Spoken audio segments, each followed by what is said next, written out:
about hair. "Time for more coffee," Gail announced, signaling the waiter. Casey decided to ignore the deeper implications of Janine's remark. What was the point in reopening old wounds? Instead, she offered up her gold-rimmed white china cup to the handsome, dark-haired waiter, watching as the hot brown liquid cascaded artfully from the spout of the silver coffee pot.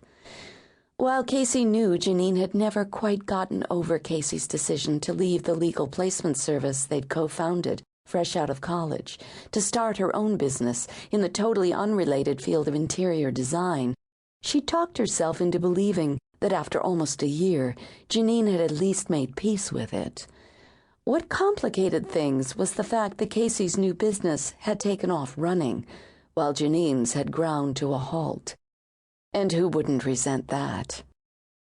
"It's amazing how everything you touch turns to gold," Janine regularly observed, always with the dazzling smile that accompanied the vaguely unpleasant undertone in her voice, making Casey question the validity of her instincts. It's probably just my guilty conscience, Casey thought now, not sure what she should feel guilty for. She took a long sip of her black coffee, feeling it burn the back of her throat. She and Janine had been friends since their sophomore year at Brown. Janine had just made the switch from pre-law to honors English. Casey was double majoring in English and psychology.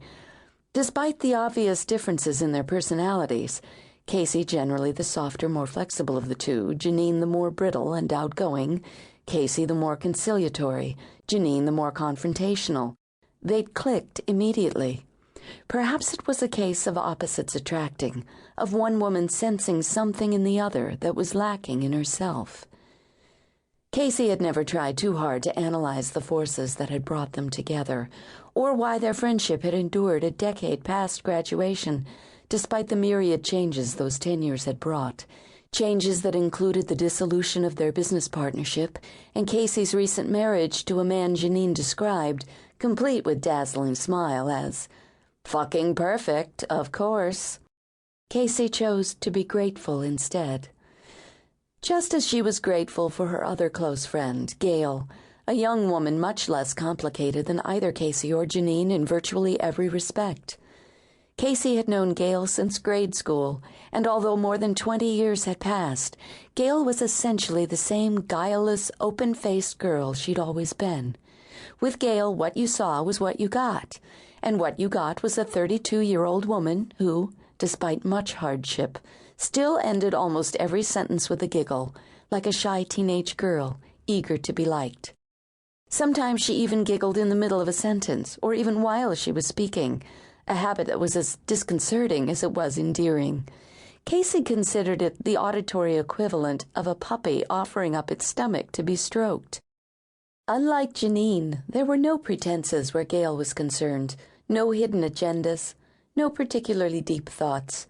She generally waited until she knew how you felt about something before offering up an opinion of her own.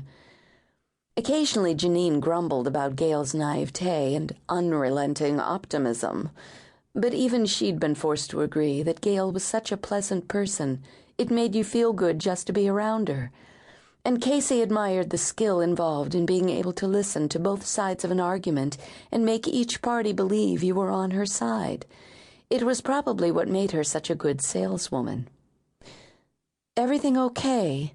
Casey asked, turning her attention back to Janine and praying for a simple yes in response. "Everything's fine. Why?" "I don't know. You just seem a little... I don't know." "Of course you do. You know everything." "You see, that's exactly what I mean." "What do you mean?" "What do you mean?" "Am I missing something here?" Gail asked, large brown eyes darting nervously between the two women. "Are you angry at me?" Casey asked Janine directly. "Why would I be angry at you?" "I don't know."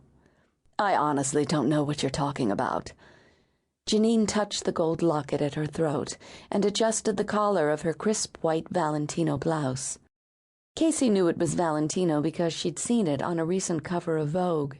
She also knew that Janine couldn't afford to pay almost $2,000 for a blouse.